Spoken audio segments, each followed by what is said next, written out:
नमस्कार, आप देख रहे हैं डिजिटल बांग्ला। आपके साथ मैं हूं मीनू। कोरोना महामारी दौर के बीच एक अत्यंत भयावह नए वायरस के फैलने की खबर सामने आई है। ये खबर वाकई आपको चिंता में डाल सकती है। एक तरफ देश कोरोना महामारी के संकट से पूरी तरीके से उबर नहीं पाया है, इसी बीच एक नए वायरस ने दस्तक दे दी है। आपको बता दें कि इस नए खतरनाक वायरस का नाम लैम्डा स्ट्रेन है। भयानक कोरोना वायरस लैम्डा स्ट्रेन इस बार पूरे दुनिया में दहशत फैला रहा है। अल्फा, बीटा, गामा, डेल्टा के बाद इस बार लैम्डा स्ट्रेन जारी किया गया है।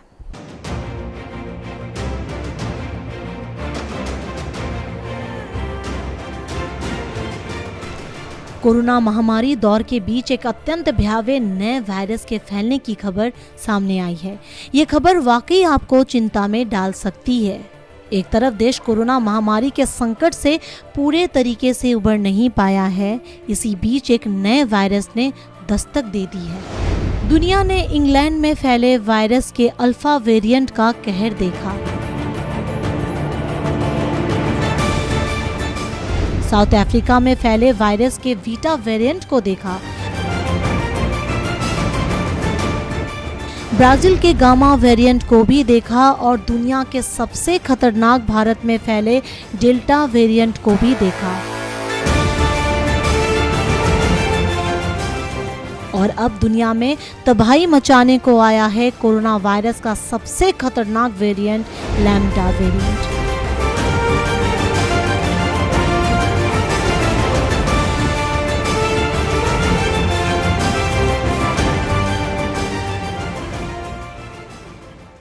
बीते कुछ सालों से कोरोना वायरस इंसान का पीछा ही नहीं छूट रहा है, क्योंकि कोरोना वायरस हर वक्त हर पल अपना स्ट्रेंथ को बदल रहा है। पहले आया था अल्फा, बीटा, गामा, डेल्टा, उसके बाद आए हैं लैम्डा, जो नए स्ट्रेन, मतलब ये जो नए स्ट्रेन तो भारत में जो पाए गए थे डेल्टा स्ट्रेन, उससे भी ज़्यादा खतरनाक है ये लैम्डा जो नए स्ट्रेन कोरोना के।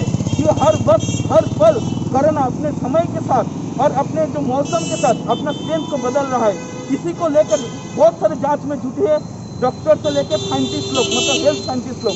लेकिन कोरोना ये जो नए स्ट्रेन आए लैम्डा और स्ट्रेन, ये कितना खतरनाक है इंसान के शरीर में, इसी के लेकर जांच में जुटे हैं पूरे वर्ल्ड के जो वर्ल्ड हेल्थ ऑर्गेनाइजेशन के साइंटिस्ट लोग हैं, उन लोग।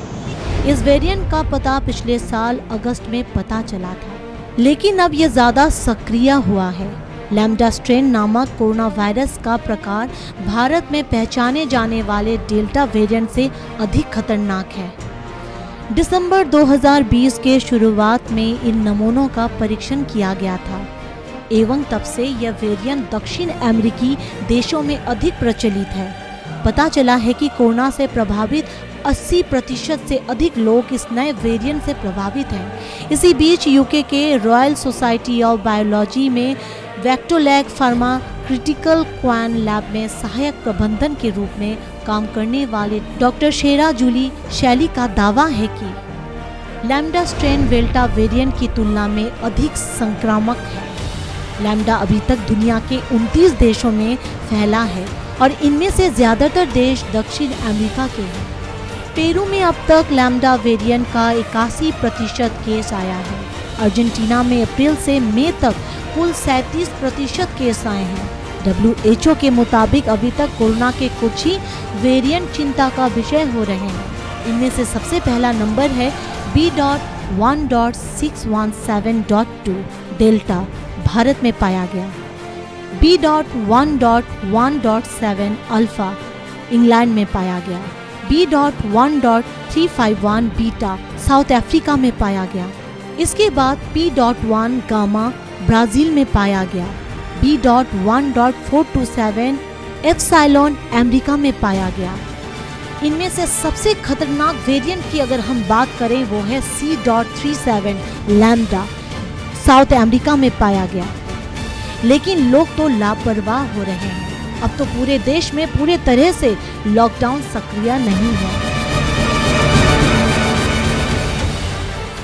कुचबिहार शहर के विभिन्न वैक्सीनेशन केंद्रों पर आम जनता से बात करते हुए पता चला कि जो लोग वहां वैक्सीन लेने पहुंचे थे उन्हें दूसरी डोज दी जा रही थी। अधिकतर लोगों की दूसरी वैक्सीनेशन डोज पूरी भी हो चुकी है, लेकिन यहाँ एक समस्या थी कि उनके परिवार में से अभी तक कई लोगों को वैक्सीन की पहली डोज भी नहीं मिल पाई है। जैसे कि विशेषज्ञों का कहना है कि जिन व्यक्तियों का वैक्सीनेशन नहीं किया गया उनके शरीर में संक्रमण फैलने का खतरा बहुत अधिक होता है।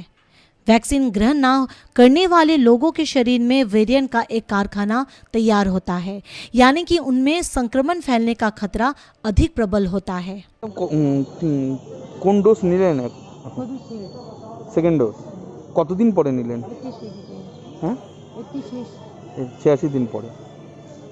আপনার বয়স কত? আমার 59। আচ্ছা, আপনার বাড়ি সবার হয়ে গেছে?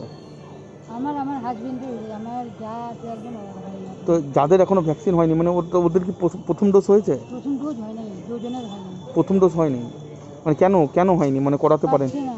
পাচ্ছে না। তো কতটা আতঙ্কিতের মধ্যে রয়েছেন যে পরিবারের মধ্যে এখন? বয়স্ক না, 85 ইয়ার্স, উনি পাচ্ছেন না। আমি এই যে আমার স্টাফ বোন, আমার বোন 85 ইয়ার, ওনার কে হয় আপনার? আমার যা এখনো পাইনি। তো মানে এই বাচ্চাদেরকে নিয়ে কতটা আশঙ্কিত অবস্থায় রয়েছেন? কারণ এরপরে স্ট্রেন যেটা রয়েছে সেটা বাচ্চাদের প্রতি একটা অ্যাটাকের প্রকোপ আছে। বাচ্চাদের হলে তো যাই লাগে না, আমরা তো আতঙ্কিত। মানে আপনাদের স্বামী মানে আপনার হাজব্যান্ডের হয়ে গেছে এরা? একটা হচ্ছে, আরেকটা দেরি আছে, 11 মাস। বাচ্চার হয়নি? না। কত বয়স বাচ্চা? और 5 बছর, জুনের 27 তারিখে 5 বছর দিচ্ছে। हालांकि अलग अलग समय पर वैक्सीन को लेकर कई शिकायतें भी सामने आई हैं। लगातार अलग अलग जगहों से वैक्सीन को लेकर कई मत जारी किए गए हैं। इन सब के बावजूद मौजूदा स्थिति में खुद की सुरक्षा के लिए साथ ही परिवार एवं समाज के स्वास्थ्य को ध्यान में रखते हुए वैक्सीनेशन बहुत ही ज़रूरी हो गया है।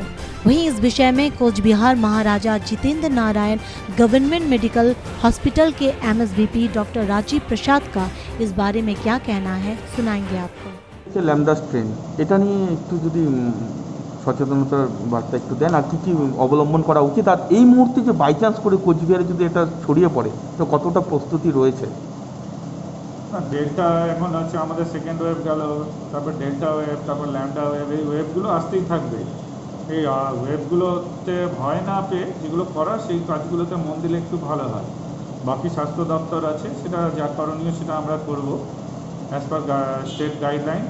কিন্তু মানুষের যেটা এই পেপার পড়ে, ফেসবুক পড়ে বা হোয়াটসঅ্যাপ দেখে আতঙ্কিত হচ্ছেন, কিন্তু যে মেজার্সগুলো যেগুলো সেম থাকছে, যেগুলো আমাদের মানে বলছেন যে মাস্ক হচ্ছে, বাড়ি সবসময় মাস্ক পরে থাকবেন, হাত বারবার হচ্ছে স্যানিটাইজ করে নেবেন, প্রয়োজন না হলে বাড়ির বাইরে হচ্ছে বেরোবেন না, আর ভিড় এক জায়গায় ভিড় করবেন না, গ্যাদারিংগুলো বা সোশ্যাল গ্যাদারিংগুলো একটু অ্যাভয়েড করবেন। এগুলো একই কথা বারবার পুরনো লোককে বলা হচ্ছে, কিছু লোক শুনছে, কিছু লোক শুনছে না।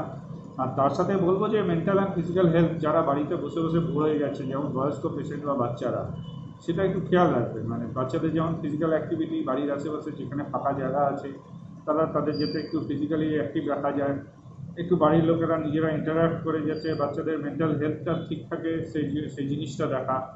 মানে নেচার, ফিজিক্যাল অ্যাক্টিভিটি সবই তো এফেক্ট করেছে। তো সেই বয়স্ক লোকেদের মেন্টাল হেলথটাও খুব, তারাও ঘরে বসে বসে ডিপ্রেসড হয়ে যাচ্ছে, বা আদারওয়াইজ হচ্ছে ঘরে বসে বসে মানে ইনটেক যা হচ্ছে, ফুড ক্যালোরি কনজাম্পশন যা হচ্ছে, তাদের লসটা কম হচ্ছে। তাতে দেখবেন সবাই মোটামুটি অনেক ওয়েট গেইন করছে, মোটামুটি যারা মিডল ক্লাস বা আপার মিডল ক্লাসে।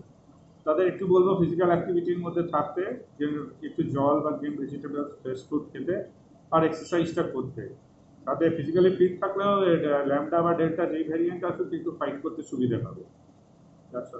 আর স্যার, স্বাস্থ্য বিশেষজ্ঞরা মনে করছেন যারা মানে ভ্যাকসিনেশন নিচ্ছেন না তাদের ক্ষেত্রে সংক্রমণের আশঙ্কাটা বেশি রয়েছে। তো ডেফিনেটলি ভ্যাকসিন এখন অব্দি যা স্টাডি দেখা হয়েছে আমাদের এখানে, যে গত মানে কোভিড ওয়ার্ডে আমরা যে স্টাডি করেছি আমাদের এখানে, যে যারা ভ্যাকসিনেটেড লোকের মধ্যে ইনফেকশন রেট অনেক কম, যারা মানে ইনফেক্টেড হয়েছিল তাদের মধ্যে কমপ্লিকেশন অনেক কম। মানে যারা ডেথ হয়েছে ম্যাক্সিমামই হচ্ছে আনভ্যাকসিনেটেড পারসন। তো সবাইকে বলবো বাড়ির আশেপাশে যেখানে যত তাড়াতাড়ি পারেন ভ্যাকসিনটা নিয়ে নেবেন। আর স্যার, এখন পর্যাপ্ত পরিমাণে ভ্যাকসিন মোটামুটি সাফিসিয়েন্ট ভ্যাকসিন আছে, আস্তে আস্তে सबाई দিয়ে দেওয়া। डिजिटल बांग्ला पर इस विशेष प्रकार की रिपोर्ट का उद्देश्य लोगों को कोरोना महामारी के बारे में अधिक जागरूक करना है और समाज और राज्य को कोरोना महामारी से लड़ने के लिए प्रोत्साहित करना है। हमारा मकसद किसी को डराना नहीं है। सरकारी प्रतिबंधों का पालन करें, विश्व स्वास्थ्य संगठन के नियमों का पालन करें।